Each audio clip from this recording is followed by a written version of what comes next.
Okay,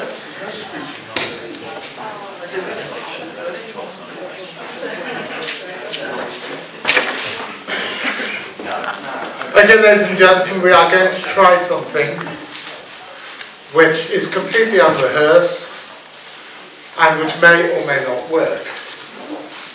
Josh, can you go and get the things that are on top? Can you reach the things that are on top of the speaker?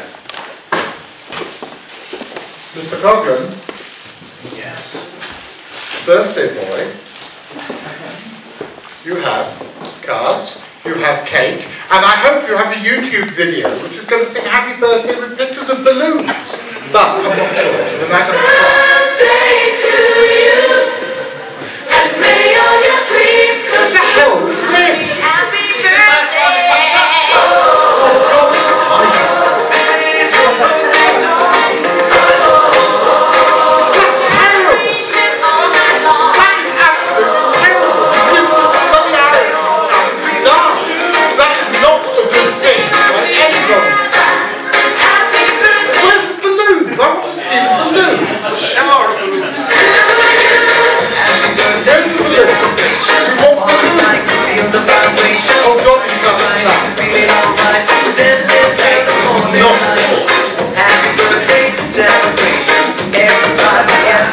This was not at all what I was expecting. I think this switched that off.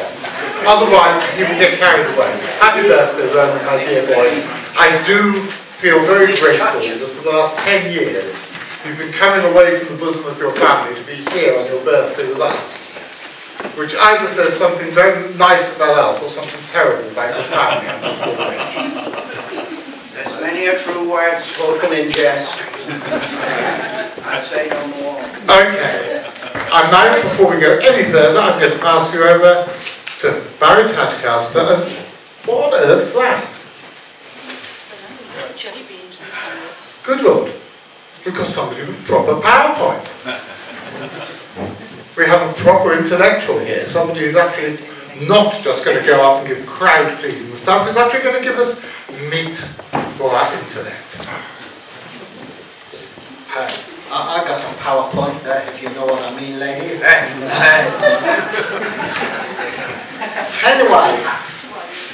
Anyway, before we go on, there is a few announcements I would like to make. Firstly, announcement number 1, which is the first announcement, which I'm going to do first, then proceeding on to number 2, but with the first one first. First announcement, here it comes now. Wait for it, it's coming, this first announcement. There are Kips and Valentines for the kids, totally free, courtesy of Jiggy Johnson and Mrs. Johnson. Poor Jiggy Johnson, he died in pain when his wife was watching Wagon Train.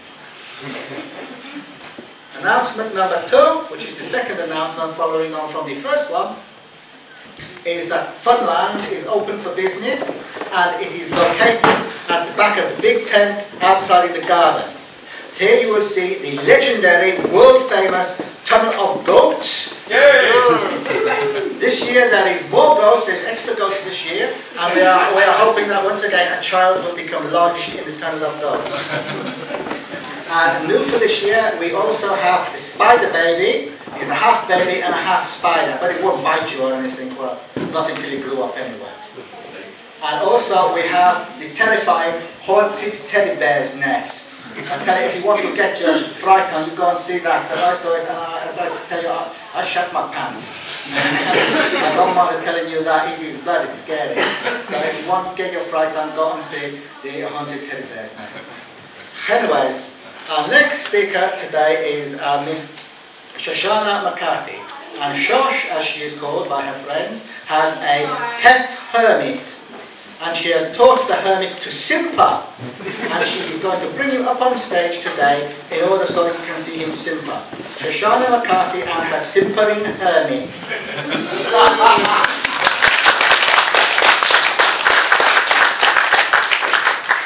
Hello. Sorry, I've got real favourite of this microphone. I haven't got the hermit, left it at home. I've also got this little thing which is supposed to control this, but anyone who's seen my phone will know I have no technological ability at all, so we'll see how that goes. This is all a bit late notice, I'm afraid. Sort of standing in for Lee Walker, who sadly can't be with us this weekend. So it was all like flung together in the last 36 hours. So if you notice any mistakes or anything, just point them out later, yeah. So for those of you who don't know me, my name's Shosh. I'm a veterinary surgeon, small animal vet, so that's dogs, cats, rabbits, chickens, no exotics, no horses or anything like that. So the title is literally what this is, a small handful. It's like 3 things, yes? Do you do antiques? No. Yeah, so it's literally a few different things that we've seen in the last few years, just with a veterinary perspective on it. Nothing groundbreaking, nothing amazing new discoveries or anything. It's just going over all ground really. So no live specimens either. So you can always have a nap before Ronan if you want. Right. Can we throw fruit? You can, but throw it at John. Right, so the first thing is these Texas blue dogs, and I don't know how many of you are familiar with these. What year was it? 2008? First one was shot in 2005. Oh, okay. Sorry, 2003. Yeah, so it's, in the last sort of, 10 years, just over. With these dogs, this is a stuffed specimen, which obviously has the blue colouring to his skin, hence the blue dog phenomenon. And I think one of the things that people instantly say with these is, oh, it's mange, which it could be. I mean, the first thing we need to know is that any hairy growth can cause sort of pigmented skin, and ferrets in particular, quite well known for getting like blue tinge to their skin if they've been clipped. So, if we have ferrets in that are castrated or spayed or whatever, it's quite common when they're sort of fur's regrowing for them to be a bit blue. That's completely normal, and it's just basically all of the melanin in the tips of the dark hairs still inside the dermis. It just makes it all look a bit blue. So, that's something just to consider. Talking specifically about mange, 2 main types. So you've got your demodectic mange and your sarcoptic mange. So demodectic mange is caused by these little guys. These are Demodex mites. They're the only ones really that we tend to see in practice that are cigar shaped. They look like little crocodile things. They're quite cool. All dogs, cats, people for that matter will probably have these. So they're not something that you can really catch. They're not contagious in that sense. All dogs are within the hair follicles. They're considered a normal, obligate parasite of dogs. And the vast majority of the time they don't cause any problems at all. But sometimes under certain circumstances we can see sort of mange coming out with that.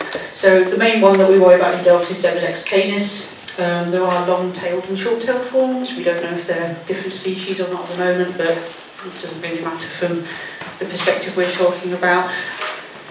Demodex gatoi and catty are more cat ones, so not quite so much of a concern. And you can also get different forms of demodicosis as well. So you can get the localised form, which is very common in puppies, staffies, boxers, bulldogs. We see quite a lot with sort of patchy Demodex overgrowth on the face or the feet, which usually clears up quite well. But then you get this generalised form, which is much rarer, and that's usually adult dogs with an underlying problem, or occasionally you can get the localised form that goes more diffuse. So we've got some pictures here. So at the top left is a little puppy with generalised dermatitis. At the bottom right is a dog with the same condition. In the bottom left, this one here, that is a picture of the dog. So I just put that there for comparison. I mean, it does look sort of mangy. Here's another one.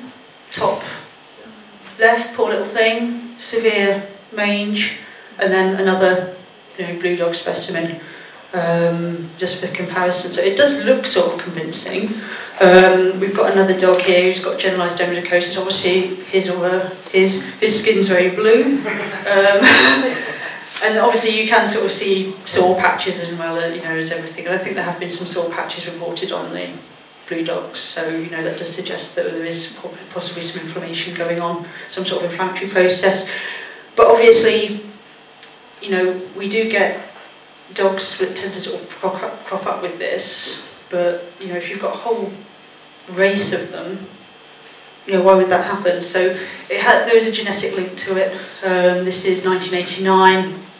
They did decide that actually there probably is some deformity on in the immune system of a lot of these dogs, which are more prone to getting generalised Demodex. So that could explain, why a whole family or a whole group of dogs could have it. Moving on to 2010, they narrowed it down a bit more. Dog leukocyte antigen system. They did actually find some abnormalities on that, which did seem to be associated with an increased incidence of Demodex with that. So I suppose it is reasonable to expect that, a whole lot of dogs could get it, because obviously it's not a disease that's contagious. It's not going to spread between dogs. You either have to have something intrinsic to you to cause it. So I think, it's possible. The trouble is when you've got generalised dermatitis, there are other things that go along with it. So they're not always itchy. I've seen dogs with Demodex that are not that itchy, although obviously a lot of them they're quite painful if they've obviously got, the skin coming off all over them and sort of losing all their fur, and some of them are in really, really bad pain. Secondary bacterial infection is really common, whatever type of form you've got. You always, very often have to give them antibiotics as well, and if you've obviously got it over your whole body, then you can get serious infections, septicemia, cellulitis, and obviously that can all be very serious. And eventually, obviously, they become quite lethargic and pretty ill and feel pretty rubbish and then die. So, I mean, a lot of the reports that we've had of these dogs seem to be that they seem quite happy, quite healthy. I mean, that's a picture on the right-hand side there, taken by someone of a couple of them. Now, they could be really ill. They don't look quite as ill as the one on the left, but, different stages and all of that. So, I mean, if you've got a race of healthy-looking dogs with it, it just doesn't seem to fit quite as well. Other form of mange is the sarcoptic one, so this is scabies. So this is different to Demodex. Demodex, you've got it in your hair follicles, and you either get problems with it or you don't. Scabies is different, because obviously that's contagious, so that can very easily spread between dogs, so that's a little less of a mystery in that sense. So, again, these ones are really itchy, and sometimes, some of them you see just dogs that are really itchy, and they don't even have any signs at all.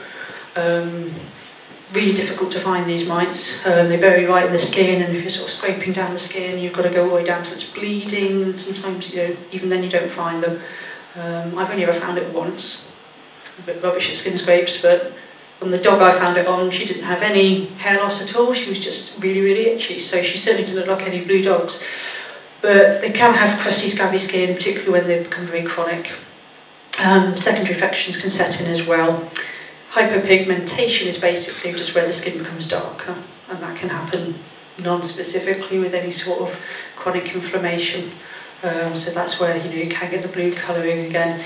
Now, depending on which sources you read here, you'll see some people say that actually they seem to be more well than dogs with generalised Demodex, whereas others obviously can be very ill and still die. So I think some of it might depend on if you've got generalised Demodex, you've probably got something underlying anyway, so that could potentially make you iller.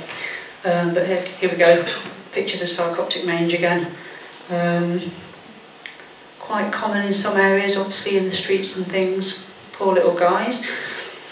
And just as a test earlier, completely non-scientific test with no basis whatsoever, I put coyote mange into Google, and I put Texas Bulldog into Google, and that's what you get, and they look pretty damn similar to me anyway. So I suppose there is a possibility. There's no sort of, proof to say that that is a Texas Bulldog, but it looks exactly like that one to my eyes. So I suppose we can't rule out mange, it's certainly possible. Another thing that is probably considered a little less is this condition, colour dilution alopecia, quite rare. I've never knowingly seen one myself, but it is something that comes up quite a lot in the literature. So this is a dysplasia of the hair follicles. The hair follicles aren't forming properly, basically, and it has got a genetic basis, and it tends to be in dogs which have more of a blue colouring or fawn colouring, but there's quite a long list of breeds that it can pop up in. Doberman is the #1 breed, to the extent where this is also called blue Doberman disease, but it can come up in Whippets, in Yorkies, German Shepherds, all sorts. So these dogs have a very dry, brittle coat, and starts to set in when they're around 6 months of age, a year of age. The hairs break very easily, they don't grow back once they're gone. If you brush them or anything, the hair's just coming out and it doesn't grow back. They start off getting like patchy alopecia all over their body, and eventually all their hair goes away. And if it's very chronic, then you can get this sort of pigment set down in the skin as part of the inflammatory reaction. So this little guy is called, I don't know, he's called Baldrick. It actually took me quite a while to get that. But he's a German Shepherd dog. Doesn't look like one, but he's a German Shepherd dog and he's got this condition. So you can see just how different you can look. Obviously, he's lost all the hair around his tail and everything. He looks like a completely different type of dog. So that's the kind of thing you see. These are pictures which, honestly, you should probably ask Lars more about than me. So this sort of describes what's going on when you're looking under the microscope. So on the left there is, well, it's a broken hair, but it's an otherwise normal hair. And then on the right you've got hair which is affected with this condition. So the melanin clumps around the hair, and then that sort of makes it very brittle, and it just obviously gets a colour dilution. So that's why these dogs start off looking blue. So a Doberman's black, isn't it? Black and tan. When they've got this condition, they start to look blue, greyish blue, because their colour is very dilute, and eventually all the hair will fall out altogether. So, yeah, so blue Doberman disease. It has got a genetic basis. It's caused by a mutation in this MLPH gene, which Dave and I looked up, and I can't remember what it was. But it's some gene to do with sort of, altering the melanin deposition in the hair. And so that is obviously something that can potentially, be a familial thing or a hereditary thing. So it's young dogs that get it. It does progress. You can't cure it. They get a lot of problems with sort of secondary infections and things as well. And we've just got another picture. So at the top is a Doberman affected by this condition. At the bottom is another Texas blue dog thing. When you put it into Google. So again, that's something that's possible, because they can still get sore patches on it, but apart from that, they're pretty well. These dogs are healthy otherwise, they've just got rubbish hair. And the other thing that you probably noticed on these, sorry about the gross pictures, you sort of get a bit inured to it, I think. It's very sensible. Sorry, I'll try and get through this slide. I'm sorry. So, pads, weird pads near its bum. Don't really know what those are, and again, it's one of the first things that people say is anal glands, but I really don't think it's anal glands, and I've put some anal glands down the right hand side for you. So at the top shows the normal location of the anal glands, and they are literally on the bottom. So I don't think you're going to be seeing them in the location where you can see on this stuffed dog on the left. So they literally are, they open out the bottom, they've got to be right next to it. Anal gland abscesses, really, really common, and obviously they cause swelling, but again, it's on the bottom. So the middle one is an anal gland abscess, the bottom one is an anal gland tumour. But I hope you get the gist of that they're all on the bottom rather than on the sides of its legs. So I don't know what those are, honestly don't know what they are. Hygroma is a certain possibility. These are something that you usually see on the elbows, 9 times out of 10 on the elbows, and basically it's a bit like a step up from a pressure sore. If you're sort of like spending a lot of time pushing or lying on a hard surface and pushing onto these knobbly bones, the body can sometimes react by making a callus, or it can react by just making a fluid-filled sac, which is what hygroma is. And basically, you have to manage those by draining them and wrapping bandages around them. They're very difficult to get rid of. So, as I say, most are elbows. You can get them on the bottom. So the X-ray down there is basically just to show you the ischial tuberosity, which is the bones that stick out the back of the pelvis, basically like the bones in your bum if you've got a bony bum. And that is something, if you're sitting on it for a long time, they can potentially get like a thickening or a callus over it. This one in the middle is a bloodhound with hygromas on those tuberosities. So you can't see them quite that well, but he's got big sort of swellings, fluid-filled swellings over there. Now, I think hygromas, question mark, calluses, question mark, perineal hernias I think are unlikely. A perineal hernia is basically where you get a split in the muscle near the bottom and then stuff comes through it.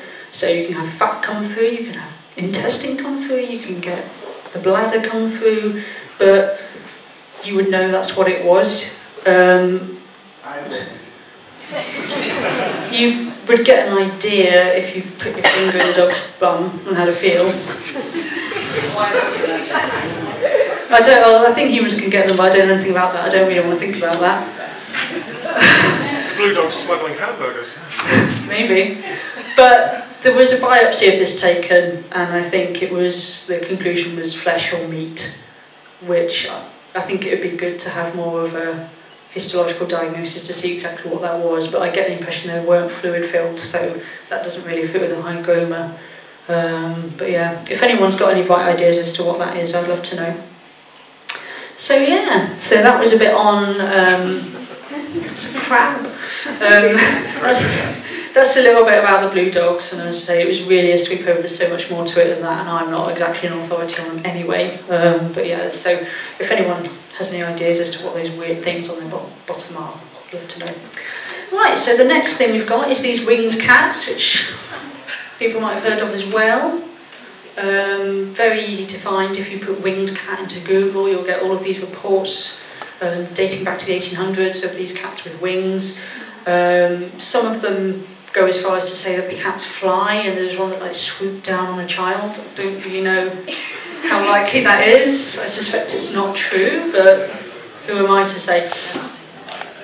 But yeah, so winged cats, what's the explanation for these? Now, a lot of reports have said that the wings are just soft. There's one description of it looked like cardboard with fur stuck to it, which I'm assuming isn't just someone having stuck cardboard wings to a cat for a laugh, but assuming it was real. But also some of them where the wings flap up and down as they run. And then I think the weirdest ones, the ones where they do actually say there seems to be some sort of gristle or bone in them. But I think this is not exactly my discovery, this is well out there, but we think what it is in most of these cases is this condition: feline cutaneous asthenia, Ehlers-Danlos syndrome in people. All of these are other names for it: collagen dysplasia, cutis hyperelastica, hyperelastosis cutis, dermatopraxis, stretchy cat syndrome, winged cat syndrome are really out there, so people have already made this link. And obviously the picture on the right is from a medical database of a cat with this condition, and it's exactly the same sort of thing. So it's rare, it is rare, I've never seen one. I think it's probably quite easy to diagnose if you do see one. That said, you can get cats with fragile skin as well, for all sorts of conditions. There is a fragility syndrome with cats with Cushing's, with certain cancers, with feline infectious peritonitis, diabetes, all of these things. But those don't tend to be quite stretchy, it's more just fragile, the skin literally comes off, it's really frightening. But yeah, so back to this condition. On the left we've got normal skin, and helpfully labelled is collagen fibres, all of that pink stuff. Interspersed with that is obviously going to be elastin, which is what gives the skin its elastic qualities. And on the right there is a histological specimen biopsy from the skin of a cat with this condition, and hopefully you can see on that that the amount of collagen that's there is pretty scant. There's not much there at all. So again, this is a genetic thing. So depending on the type of cat and depending on the species, there are dominant and recessive genetic forms. Domestic short-haired cats and domestic long-haired cats are most prone to this, but then these are the most common cats you see, the Moggies. Himalayan cats are a pedigree cat that seem to be quite prone to it as well. But we have also seen it in Burmese cats. Basically, the collagen is just not packed in properly, so they just haven't got the stretch and sort of bouncy back facility that skin does in a normal cat. So there's the symptoms: poorly elastic, hyperextensible skin. It's very easily torn with very mild trauma. So these cats can just be scratching themselves because they've got an itch, and then they're just making a big cut in themselves and they don't even notice. Certainly in people, and it has been associated in dogs and cats as well, they can get dislocated joints very easily, because obviously the ligaments, or the collagen in the ligaments doesn't work either, so your joints are very lax. You can get internal organ rupture. Why is there a question mark on the screen? That's scary. It's on there, I don't know what that is. Anyway. That's Mac Windows. Yeah? Yeah. Okay, not a Mac user here. Okay, internal organ rupture is obviously collagen is involved in lots of capsules around organs and things, so you can be very prone to internal bleeding and those sort of things. Again, great vessels, the big vessels in the body can be prone to, becoming weakened or splitting because you haven't got the collagen in there. And there is a patient that found hernias as well. Back to those perineal hernias in cats. Basically, because they just haven't got the stuff to hold them together, in the same way. This is a little test that exists to sort of diagnose this condition. The Skin Extensibility Index. So it's a calculation that comes back with a percentage. So basically, you get your cat or your dog or whatever, and you pull the skin up in the middle of the back, grab it, pull it up, measure how far away it comes from the body. And then you measure the length of the body from the base of the tail to the nuchal crest. There's got a picture of the nuchal crest there, or the occipital crest, just to show you which part you go to. And then you just put them into this little calculation, divide one by the other and times it by 100, and you'll get a percentage. And normal in a dog has been recorded as basically under 15%. In a cat it's a bit higher, because I suppose cats do have naturally stretchy skin, under 19%. Ideally what you do is you compare it to your litter mates, or other dogs or cats that are matched for age, breed, that sort of thing.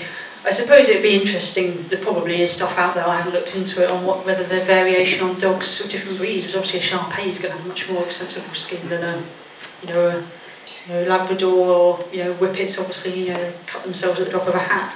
So this little guy is a cat called Stinkweed.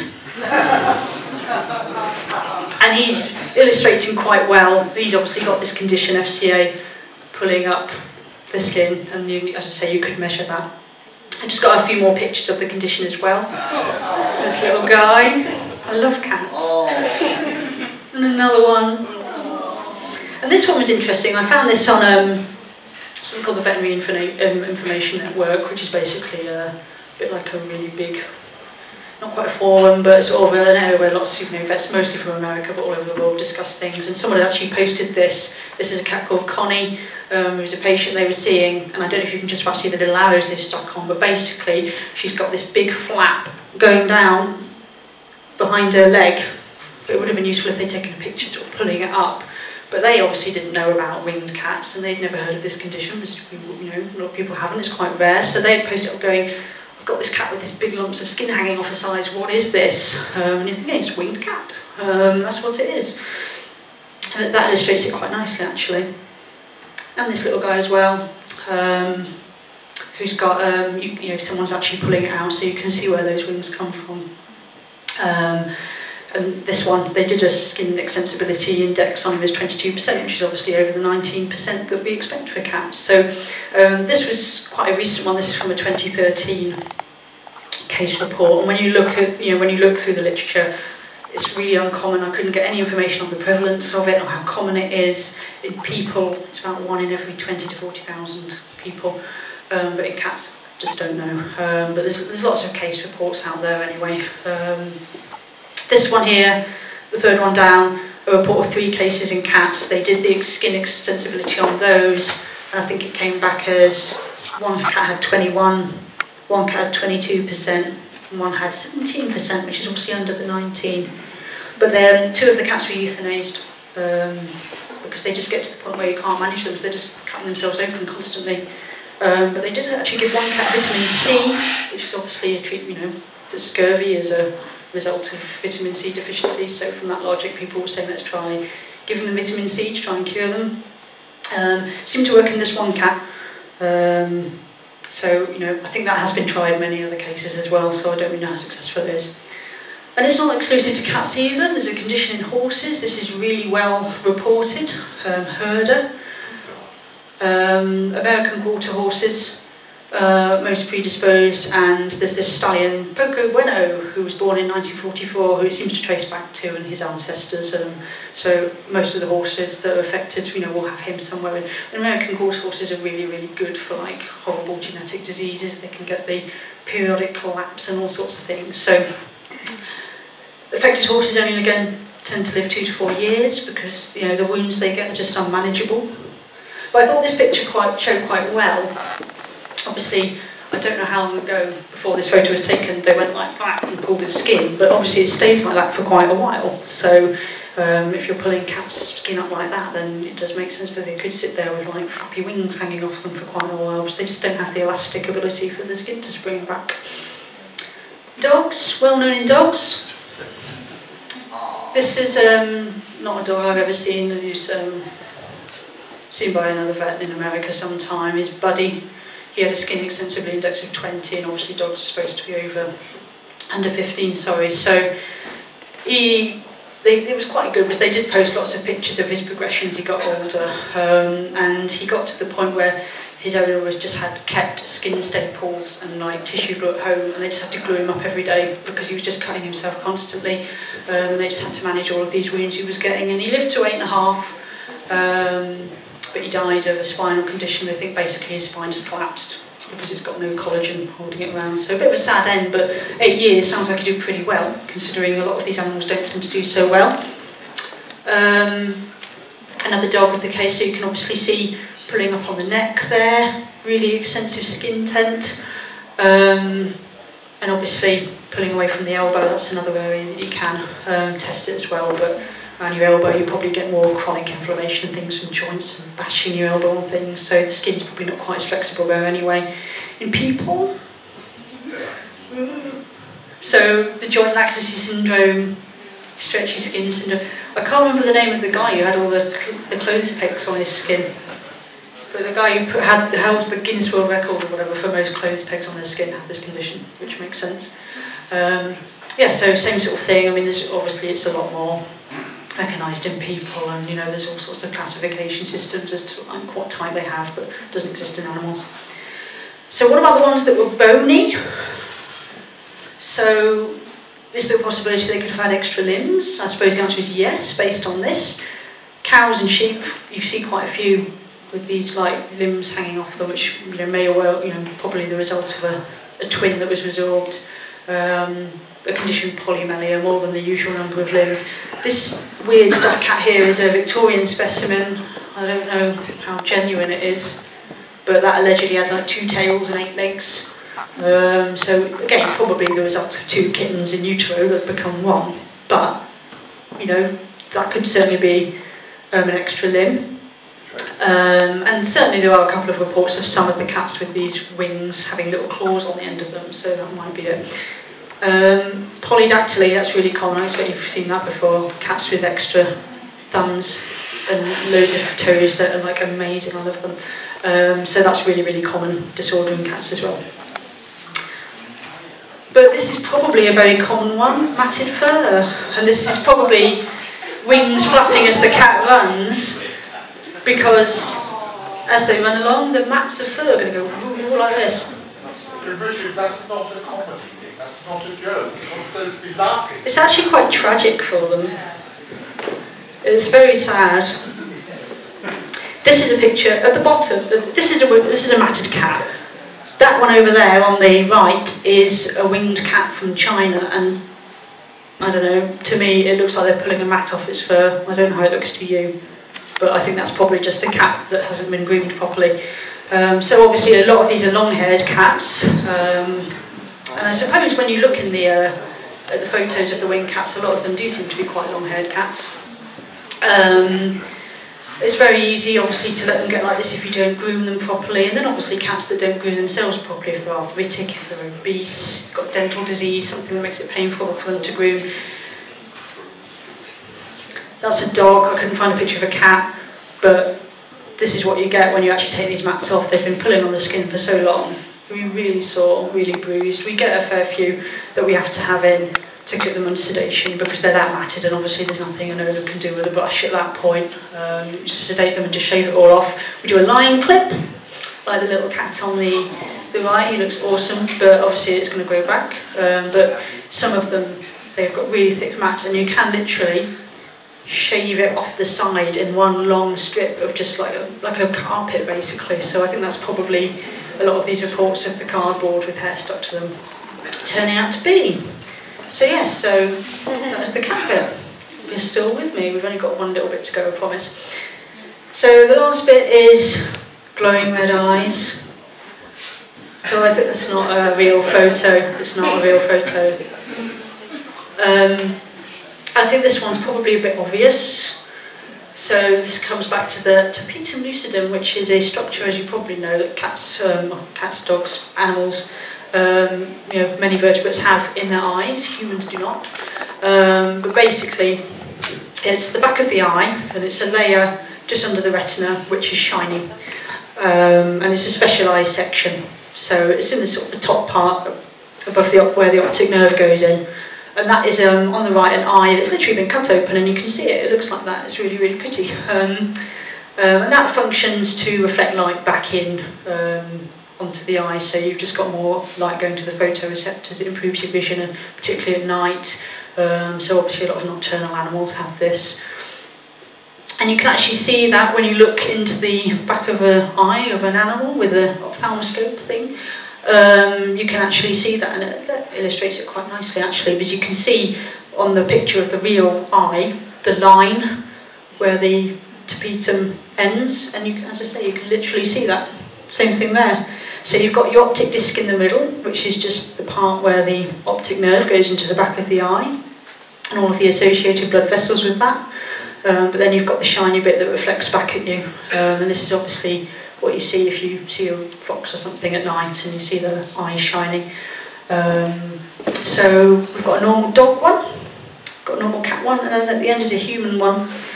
And humans don't have shiny eyes. I mean, obviously we can get a red eye in photographs, but that's a completely different mechanism. I don't know what it is. I don't know anything about photography. Someone will probably be able to tell us. But basically, humans just don't have this reflection when you sort of, see them in the dark. So you can see eye glow. Got a sand cat, got a raccoon. I think that picture on the right sort of illustrates quite well the different colours you can get as well, because it's very much down to the individual. You've got some bluey ones, you've got some yellow ones, you've got some pinky ones, some greeny ones, and you can see all sorts of different colours, and they can all be normal. Humans don't have it, but zombies do. Don't know what happens to change. It is Call of Duty, well done. Extra points. So, what would cause a dog or cats or whatever's eyes to glow red? And I think probably the most simple explanation is a subulb albinotic fundus. So basically, dogs with no pigment in their eye, they've just got a red back of the eye. So obviously they've still got the shiny bit that reflects back, but it just doesn't have any pigment in it, so it doesn't look blue or green or yellow. So huskies, merle breeds. On the right we've got a little, I think he's a corgi with the merle colouring, illustrating it quite well. And these, when you shine a light in their eyes, it will obviously reflect back red at you. And the husky at the bottom there, he's obviously got heterochromia, he's got one brown eye, one blue eye. If you shine a light in his eye, I bet your bottom dollar you see one red one shining back at you and one, say, a green one, which is quite cool. And here's some more animals displaying the same thing. So we've got a rabbit, a little squirrel, and then pussycat down there, sort of, obviously of a white colouring with a little bit of subalbinism there as well. So one last thing, possible other reasons. So reasons you could have blood in your eyes, basically, could potentially cause a bit of a red glow there. So this little kitten on the left had some head trauma, so obviously as part of that he's bleeding into his eye, literally from damaged blood vessels or inflammation in the eye. That kind of thing will usually resolve on its own. But there's a list there of other things that can cause that. Hyphema is just the technical word for blood in the eye, or in the front of the eye. And that can be caused by trauma, high blood pressure, really, really common on cats, really, really common. Bleeding disorders. So if you've got a dog that's gone into some rat poison or something and they've got a coagulopathy, they're not clotting the blood properly, the eye is one of the places they can bleed into. And uveitis is just inflammation of the inner eye, which can obviously in nasty cases be associated with bleeding. We've got a little dog at the bottom there with hyphema in one eye, which I believe was resulting from a cataract that had ruptured and given it a nasty apoplastic uveitis. But again, obviously, that's not going to reflect back at you if you shine a light in it, but explanations for weird looking red eyes in animals. So yeah, I don't know how long I've been, because I don't have a watch, but that's the end. It's 9:15. Oh, I'm a bit late, sorry. Can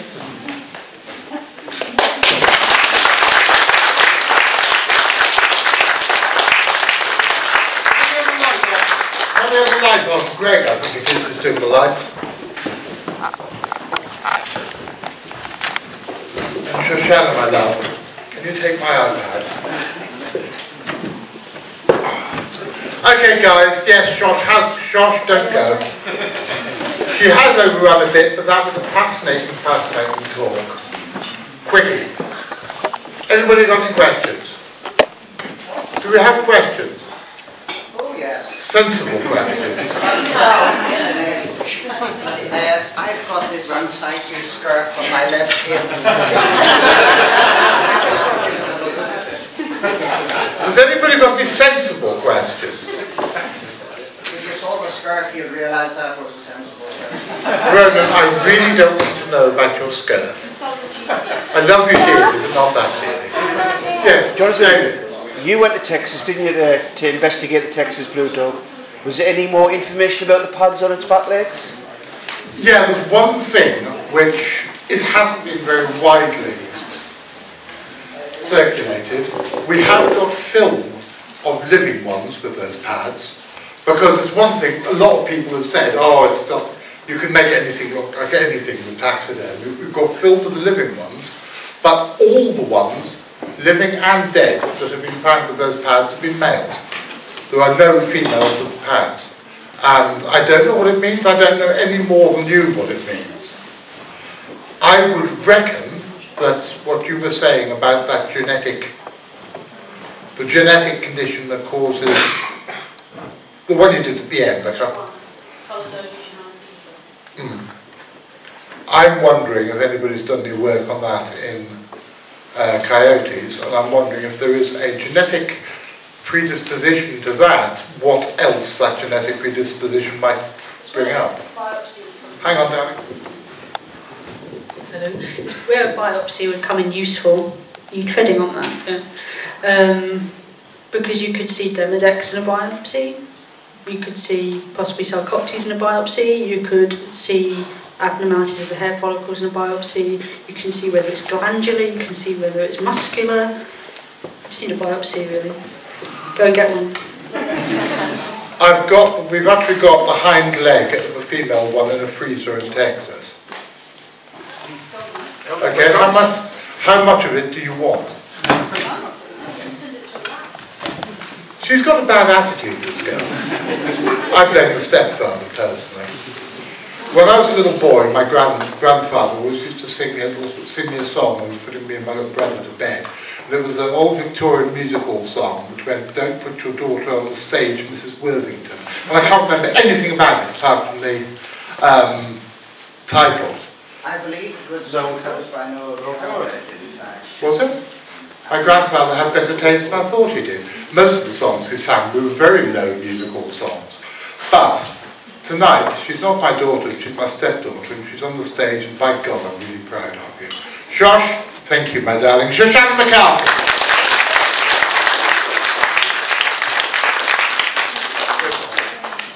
Now, we're straight on with the next talk. Pass it on to Dave. Thanks. Can you find out where Mr. Tadcounter has gone with it? Or is he out the pub again?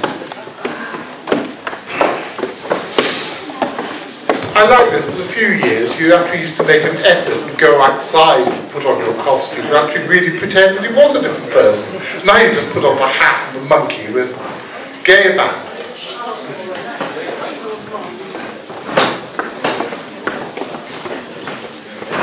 Ronan Coghlan is a masterless samurai, hence his name, Ronan, and a feckless rogue. He's coming up on stage today to make a nervous little popping sound.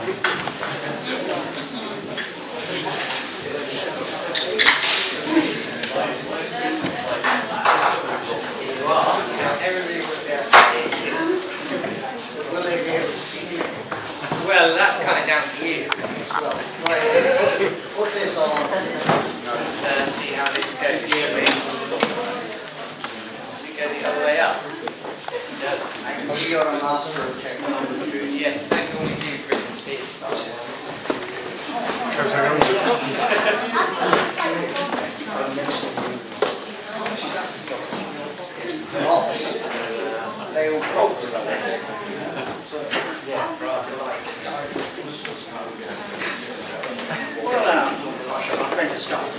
No, I wanted to press source on the thing, They right? sapped my concentration.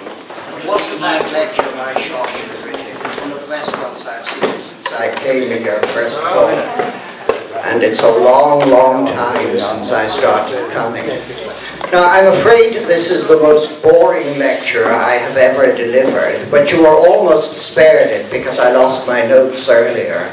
However, fate thrust them back into my hands. Now, the reason it's boring is because John gave me an extremely boring subject to talk upon. Why he doesn't want something flippant and light-hearted, I don't know. Perhaps he has been soured by the advance of years. But before I start, I'd like to ask a question. Would anyone here who has had an enema put up his or her hand? Well done. So you get the full thrust of something that comes up in this later on, if full thrust is not a rather unfortunate expression where enemas are concerned. I am talking about what John calls bogus Bibles. Now, I don't altogether like that title because some people take these Bibles terribly seriously. They are Bibles, sort of imitation Bibles, that have been written by people in modern times. A few of them have become very popular with alternative groups, and one has become the focus of a rather large religious body. I've had to actually make notes with this. This is why I've got this headgear on, because I've only one pair of hands. A number of people have tried to spread their ideas by writing imitation Bibles, and I'm going to look at 4 of the most influential of them. The first is a thing called the Aquarian Gospel of Jesus Christ. Now, you probably won't have heard of it, but there is actually quite a following of it. The nearest one I know of is in the Vatican Library, so if you're dropping in there at any time, you might like to see it. But it was written by a Seventh-day Adventist called Levi H. Dowling in the year 1908. Now, the thing about Levi H. Dowling was he believed he could access the Akashic records. Now, do you know, no, you won't know what the Akashic records are, but the idea was first put forward by Madame Blavatsky. Has anyone ever heard of Madame Blavatsky? Yes, well, she was an eccentric Russian, and a rather fat eccentric Russian, who founded Theosophy, which was a kind of occult school. And she said that in the ether, whatever that was meant to be, in the ether, there is a record of everything that has ever happened everywhere. Not only what has happened, but what people have thought. And various occultists have sought to access the Akashic record. The only trouble is when they access it, it's always different. It depends on what the occultist is trying to prove, and it always, strangely enough, proves what he's looking for. In other words, I think we can regard the Akashic record as something to be regarded with a certain amount of suspicion. Now, the thing is that Levi Dowling was probably influenced quite a bit by the occult writings of his time. He was a Seventh-day Adventist, and no self-respecting Seventh-day Adventist should be dabbling in occultism, but that didn't stop him doing it. And from what he wrote, Greg, you're making an awful lot of noise on the stairs, and it's distracting my concentration, which was never very good to begin with. What in the name of God is that? Well, it's not Levi Dowling, I'm afraid. But it may be something flashed in from the Akashic record. Well, anyway, he said that the Aquarian age was coming. Now, looking out there, I see quite a lot of you are well stricken in years, and you remember the 60s when people were saying the age of Aquarius was at hand. What this means is, in the language of astrology, the signs of the zodiac are determined by the precession of the equinox. We're going through the age of Pisces at present. That means that when the vernal equinox comes, Pisces is behind the sun as it rises on the morning of the vernal equinox. I'm told this because I don't get up early enough to see the sun rising on any day, let alone the vernal equinox, but you see Pisces behind it. But Pisces, because of what is called the precession of the equinox, is moving. And in due course it will be replaced by Aquarius. And it became the custom among occultists to say, the age of Aquarius is coming. All other ages were bad ages. Look at all that's gone wrong in them. But the age of Aquarius is to hand. Take note! It's coming. And that is why he called it the Aquarian Gospel. But you can see how he was influenced, because he writes about how Jesus made various travels, and all of them were to countries that were supposed to be filled with ancient occult wisdom. He went to Tibet, he went to India, he went to various other places, Persia, Greece, Egypt. And Levi Dowling also advocated reincarnation, which was very popular among occultists then and remains so to this day. And he said that if we all sat tight and just waited for the age of Aquarius, all would be well. The only trouble is, when he wrote a biography of Jesus, he wasn't a very good historian. First of all, as you know from the Christmas story, Herod the Great was the king when Jesus was born. But he got him mixed up with Herod Antipas, the son of Herod the Great, who he said reigned in Jerusalem. The only thing was he never reigned in Jerusalem, he reigned in Galilee, and he was the Herod when Jesus was grown up. It's quite confusing. There are a lot of Herods in the Bible, and if you ever see the Herod family tree, well, it's more confusing than most family trees, shall we say. Now, he also said that Jesus visited the city of Lahore. He went east to Pakistan. Lahore he visited. Unfortunately, Lahore is not that old and hadn't been in existence when he visited it. Finally, he said Jesus went to Persepolis, the great city of Persia. Persepolis was in ruins at that time. So something tells me that Levi H. Dowling was not in touch with the Akashic record. Levi H. Dowling was self-deluded. Now, why would anyone want to delude himself that way? Well, I suppose it is maybe he felt, if I ever catch up with the person doing the clog dance up there, I shall rip his head off, because it is disturbing my concentration. Now, he also said that Joseph, Saint Joseph, was an Essene. You've heard probably of the Essenes vaguely somewhere. They are not mentioned in the Bible, but they were a Jewish sect that did exist. They're mentioned by Josephus, the Jewish historian. And when people want to fill in something from the life of Jesus that they can't, they immediately invoke the Essenes. We don't know much about the Essenes at all. They may have written the Dead Sea Scrolls. They may not have written the Dead Sea Scrolls, because they don't name themselves in it. There was a bunch of people who wrote the Dead Sea Scrolls. We don't really know who they are. You know about the Dead Sea Scrolls. They were discovered in a hole in the ground. Two little Arab boys were out sort of poking around one day, and one of them said, "Look, what is that there?" And the other one said, "Why are you doing a bad Indian accent?" Now, the thing is that the Dead Sea Scrolls have shown us a lot of informative things, but they haven't shown us anything about the life of Jesus, so invoking them is no good, and certainly invoking the Essenes is no good, because we know too little about them. It's rather like people who write books telling you what the Druids believed. We don't really know what the Druids believed. The Druids didn't write things down.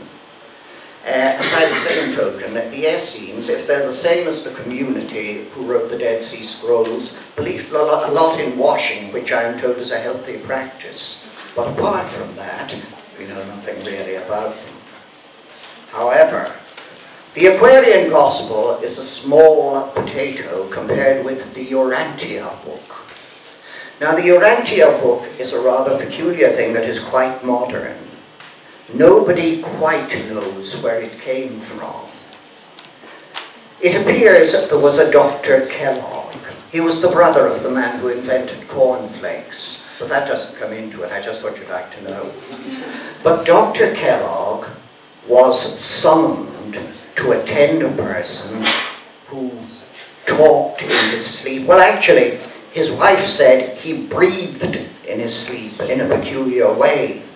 Now, I don't know why you'd go to a doctor about that. My wife says it about me all the time. She said, you just stop breathing and I think you're dead. And I'm thinking about the life insurance and then you start again.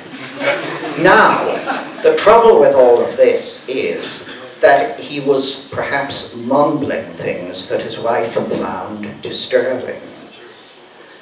When the good doctor turned up, he found that he had stopped just mumbling and was dictating a sort of religious text. Someone was got in to take it down. Furious writings followed. Now, we don't know who this person is who was giving the dictation, but he may have been Dr. Kellogg's adopted son. This fellow was called Archibald Kellogg. Now, Dr. Kellogg himself was a curious man because he believed the cure for anything worth having was an enema. You went to him with a cold, an enema for you. You went to him with alcohol, an enema for you. And he actually invented an enema machine. Now, this enema machine would give you a succession of enemas, one after the other. And you'd switch it on, and there would be massive pumping. And then when the enema stopped, the next enema would start immediately, and there'd be massive pumping. And when enema number 12, there were a few enemas. And then just to cap it off, he made you drink a pint of yogurt, one half of which was ingested through the mouth, and I leave you to guess how the other half was ingested. But I think you can form a good idea. That's why I asked about people with enemas. I didn't want to bring back distressing memories for them, but I think they've stopped doing enemas now. I'm not entirely sure about this, but if you go along to your doctor and say, I want an enema, and he says, no, that means the practice is at an end. Now, the two people who took charge of this man muttering in his sleep, anonymous though he was, were William and Lena Sadler in Chicago. And they got groups of people to ask this sleeping man questions. Apparently the sleeping man had no memory on awakening of what he'd been saying. In answer to each question, he dictated a paper. It was full of sort of information about how you should live and conduct yourself and this sort of thing. He never had any idea he said it when he awoke. He produced a more accurate version of the life of Jesus, but he threw into it all sorts of inventions, or at least of things that aren't to be found in the Bible. But at least he didn't claim to be consulting the Akashic records, which you will find in occult literature turn up with monotonous regularity. Now, the papers he produced were collected and called the Urantia book. This is what he taught. There are central universes and super-universes. There is a local universe that we're in, called Nebadon. In the local universe is Earth, which is called Urantia. And the doctrines include thought adjustment. What this was is, most people, they're just born ordinary clay animals. But into each of them goes a thought adjuster, which is a little fragment of God. And that makes them more spiritual. Do you feel more spiritual today? He would have said you had a thought adjuster in you. working, and that ensured that you would survive death, which is quite handy. Now, the only trouble is that there's an awful lot of science in the book as well, and the science that's in the book is the science of the time it was produced, around about the 1950s. Science has moved on since then, but there's a little note dictated by one of the voices which says, some of the science in this might be changed, by which I gather that it wasn't presented as part of an infallible scripture. The Sadlers were Seventh-day. The Seventh-day Adventists seem to be blinking everywhere. I mean, for a rather run-of-the-mill cult, they seem to produce all sorts of offshoots. Do you remember the Branch Dravidians being besieged in Waco in Texas? Waco, I thought, was a rather good name for the place they had their headquarters. But they had to be overcome by the FBI, and they set fire to the place, or the place caught fire, or something like that. But they too sprang from the Seventh-day Adventists. And the Sadlers were Seventh-day Adventists, and they said that the first humans were not called Adam and Eve, but they were called Anton and Fonta. And they were born in 991,485 BC, which is a little earlier than most scientists would guess for the arrival of the human race. Now, the Urantia cult has carried on. You can still click on the internet and get the Urantia book in full without having to pay for it. But somebody once wrote, while the Bible is rather like a book that is written by prophets and poets, the Urantia book is rather like a book that has been written by business executives. It's a bit dry and dull. But when it comes to dry and dull, you ain't seen nothing till we've reached the Book of Mormon. Hold you. There aren't any Mormons in here, are there? I don't want to be sort of attacked and... Yes, fine. I don't want to offend anybody. I mean, the thought of being attacked never crossed my mind. Now,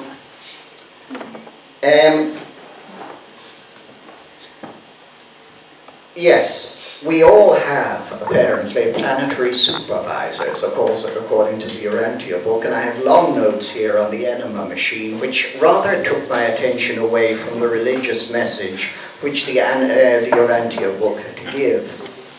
But each universe, you'll be delighted to know, according to the Urantia book, is its own sovereign, and Earth is an experimental planet. You're all experiments. You're not perfected beings at all. And you know, when I look at this audience, I begin to think he might have something. Anyway, you're all experiments, and the attempt to... Now, this is a racist thing, and I would hurry to point out that this is the idea of the unconscious writer or dictator of the Urantia book. The different races of men, it developed because evolution got hurried up. He doesn't say how evolution got hurried up or how you hurry it up. But for sheer unreadableness, I would vote Oaspe. Oaspe was invented, or rather written, by a dentist. Now, this dentist had a horror of pain, so he became a dentist. You might think that this is a contradiction in terms, but it isn't, because he sought to make dentistry less painful. Now, when you look at all the advances in science, the one thing nobody has done is make dentistry tolerable. There are some lucky people who never feel anything if a dentist drills into their teeth or yanks them out. I am not numbered amongst them, and as a result I have false teeth, which I will display now. On one occasion, my false teeth came loose during a lecture, and they shot into the body of the audience. I had to ask for them back, but the person who got them wasn't sure if they were my false teeth, so I said, if they are encrusted with brown staining and the smell of raw meat and pickled onions. And they are mine.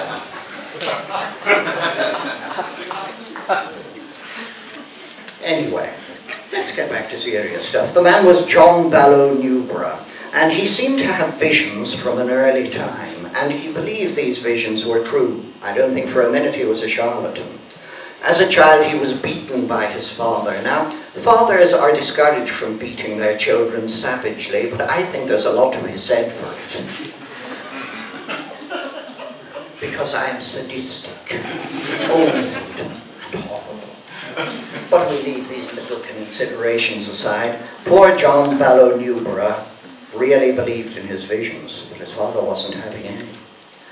But he used to go to seances, and he used to find that when he was there, his hands would move of their own accord. Now this was largely because his unconscious, I'm quite sure, was stimulating them. Also, I suppose it allowed him to pinch people sitting next to him and not get blamed for it. But he believed his hands of their own accord, and then he had a vision. God said to him, "Get a typewriter." Typewriters were rather new at the time, and he had to type with one finger. But the thing was, he typed out this religious book, Oaspe, without looking at the things he was typing at all, and it turned out as a book written in rather poor imitation King James Version prose. But he himself was quite sure a spirit was directing him. I think a modern psychiatrist would find quite easily that what was directing him was his own unconscious. Because you cannot believe what is in the book, and you cannot read it to find out what you cannot believe. I know of only one person who has read it from cover to cover, and that is a woman named Rachel Carty, who is in fact a member of the CFZ, a London representative. She doesn't tend to come down to these assemblies because she knows I'm speaking at them. But I'm used to rejection. Students that I have the scars of heavy rejection. Anyway, his theology is that God consists of two beings, a father and a mother. The father is called Jehovah and the mother is called Om. Om, I think that he has taken from Buddhism. I don't think he's taken it deliberately. I think it was down in his inner being.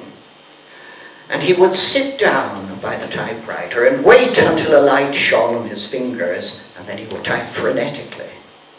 And it's grammatical English that turned out, but it's not sort of the kind of thing you read in the evening time to relax yourself, to unwind a bit if the television was broken. No, it is very heavy going. The gods and goddesses, he believed in a lot of those, he brought in Apollo, Thor and a few others, were various angels who would inspire people. Now, he also got into trouble with Goodyear, the people who make the tires, because he was able to invent a rubber compound which made dentures stick better than Goodyear's, so Goodyear sued him. If I had had that rubber compound, my dentures might not have flown into the midst of the audience, causing considerable chaos and remarks of distaste at the time. But if you really want what might be termed the Ovaltine of imitation Bibles, in that it will put you to sleep having read the first chapter or so thereof, you're guaranteed relaxation. Your eyelids will droop. You have only to turn to the Book of Mormon. Now, some of you may have had Mormon missionaries at your door. They tell you there has been a new revelation. Well, it isn't actually that new. It was supposedly made to a man called Joseph Smith in the 19th century. He was actually known as Joe Smith, but he is now referred to as the Prophet Joseph. Joe Smith started out his career in the backwoods of New York State. Now, there was terrible poverty on the farms there, but there were also mounds left by the mound builders who were Native Americans. They weren't a foreign culture, but an awful lot of people thought the mounds might have been built by the lost tribes of Israel. where they got this idea was from various preachers who stirred them up. And I tell you, those mounds were built by the tribes of Israel that were carried into bondage by Nebuchadnezzar. No, hang on, Shoshannah. It wasn't Nebuchadnezzar, it was the other one. Anyway, they used to go around kind of shouting, trying to thrust their message down the throats of those who listened. And Joseph Smith took it all in. He started a little country business with a seeing stone. Now, if you want to know what a seeing stone is, it's a stone in which you can see where treasure is buried. And a lot of the local farmers believe the mounds contain treasure, and he used to go around and charge the farmers a fee for finding the treasure in mounds. Unfortunately, the seeing stone didn't always work, and Joseph had to duck out of sight once or twice as angry pitchfork-bearing farmers sought him out. But then he had his magnificent idea. He said he had received a message from God through the angel Moroni. Actually, those who believed him were a bit moronic, but if you read accounts of the general religious outlook in the backwoods of New York at the time, people believed in everything. Most of the preachers in the Baptist church particularly were quite unqualified. They went around spreading all kinds of peculiar doctrines. One or two movements started saying the end of the world was going to come, and when it didn't, they collapsed. But Joseph Smith was far too clever to say the end of the world was going to come and end up with it not doing so. He said he had been given golden plates by the angel Moroni. And these plates contained the history of the lost tribes who had built the mounds. Well, everybody was fascinated. Stop looking at your watch, John. I'm not going to go on for much longer. God, he's turned into a grouchy old walrus over there. I mean, it's enough to inhibit you. And I'm easily intimidated. Sorry? That's the nicest thing I've ever said to you all day. I like being grouchy on me. Now, where was I? Ah, yes, Joseph Smith. The story he told was this. After Jerusalem fell in the reign of King Zechariah, a man named Nephi and his family bolted out of the place and got away. They went in a ship to America, which was an unusual thing to do at the time. Several ships, in fact, a flotilla. And when they landed there, poor old Nephi had, well, he was the father of, I beg your pardon, the brother of two other characters called Laman and Lemuel. Now the thing is, Laman and Lemuel were idle buffs, but Nephi was a hard-working agriculturalist. Now in backstate New York, they were always going on about those Indians. They don't never do any farming. They don't farm the land. We, the whites, farm the land, so we should kick the Indians off as quickly as possible. God changed the descendants of Lemuel and Laman into Red Indians. And he changed the Nephites into nothing. They became a civilized and godly people. The trouble was they didn't stay very godly. If you're familiar with the Bible, you'll know the Israelites were always getting into trouble by turning to idols, and sort of plagues and things would strike them then and they turned back. Repent! So they were repenting quite regularly. And eventually, they got so bad that they migrated to another place called Zarahemla, where they found the Mulekites. Who were the Mulekites? I'm sure you're on the edge of your seat wanting to know. They were another bunch of Israelis who turned, sorry, not Israelis, Israelites who turned up. And at the time of the resurrection, Jesus put in a visit to the Nephites in America. Now, after that, the Nephites turned to sin again. And they and the Lamanites fought, and they were massacred completely. And that is why there were no white men in America when Columbus landed. Now, people swallowed this hook, line, and sinker. There are many mistakes in it about American prehistory. For example, they speak of oxen and horses, which weren't in America when the Spaniards arrived, they were imported.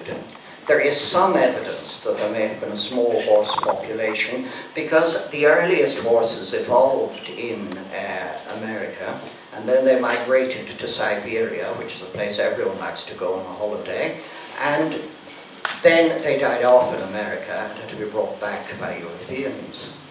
But there are dozens of other easily spotted archaeological mistakes in the book.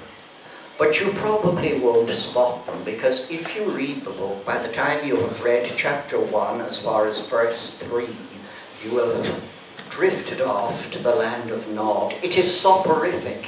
It is a sedative. You don't need sleeping pills with the Book of Mormon. That was Joseph Smith's great contribution to human culture and science. Unfortunately, Joseph Smith got arrested and put in Carthage jail. One of the things he advocated was polygamy, and it is thought he had more than 50 wives. Now that's the latest estimate. There may be a higher estimate to come.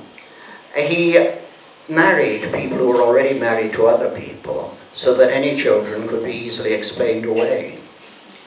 And his other doctrines got the backs up of the local people. He was put in a jail, and a mob stormed the jail and killed him. Mormonism had its martyr, and once a religion has its martyr, it thrives. The reason Christianity did so well at the start was all those Christians who were being they weren't actually thrown to the lions, that's a bit of a myth, but they were killed off in the arena. The Circus Maximus, what's on today, Christians butchered, great, buy 2 tickets. It was like going to the World Cup or something. You went along to the Colosseum in Rome and you saw people being butchered, which was quite an experience. Now, you might wonder why people really wanted to write these Bibles. Well, Joseph Smith was, I feel, a complete charlatan. He saw money in it.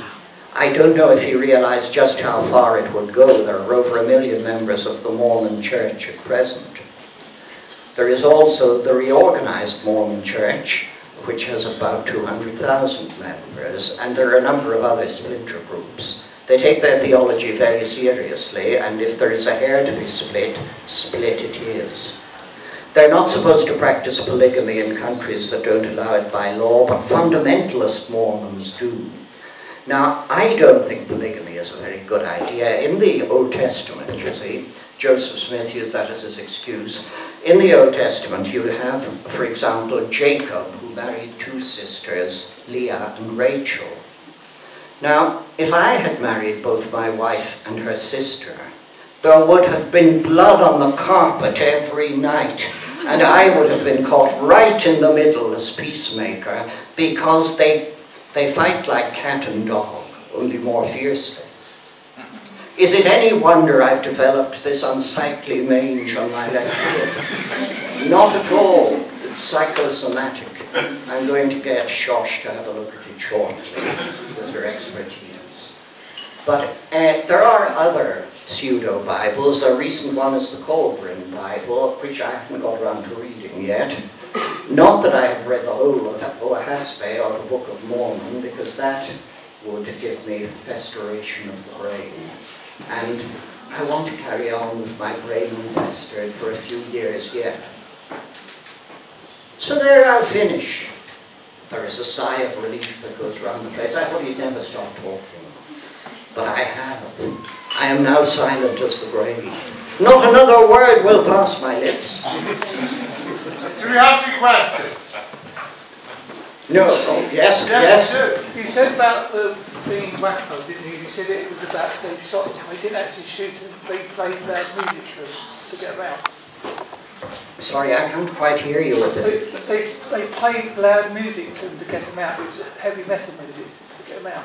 That was one of their stratagems, but the place caught fire eventually and burned a lot of the people in there. It's not sure how the fire started, whether it was started... They probably started because they didn't want to listen to the music. Yes, there's probably a good point there. As we all know, heavy metal are bad for theology. Right. Now, I promised you a boring lecture, and you've had one. But just in case you think that was boring, the next one is going to be super boring. If you think you've been bored tonight, you haven't. I don't think you're capable of giving a boring lecture. In the same way as I'm hardly capable of bending down and getting the microphone. Is it on? Yeah. Being deaf is really not much fun. It's nowhere near as much fun as everybody said it would be. This man here used to buy books from me, and I used to buy books from him. And for many, many years, we talked to each other very cordially over the phone. We'd never met. And I always thought he was going to be this slightly dull, very respectable, slightly dull little academic. Yeah, I am very respectable. He is very respectable. But then he came to a weird weekend. He came to a weird weekend in, I believe, 2004, wasn't it? I think it was 2004. I think it was 2004. It was either 2003 or 2004. And we decided we couldn't have a weird weekend without him. An academic who shall remain nameless, an academic who shall remain nameless, said to me once, "Why do you have so many talks? So many talks by Ronan. Why don't you have more science?" So for the second year running, just to spite him, we've got 2 talks by Ronan. And he'll be back on Sunday to deliver his now customary way of sort of polishing it all up on the weekend. So ladies and gentlemen... Oh, shut up. Ladies and gentlemen, Mr. Ronan Coghlan.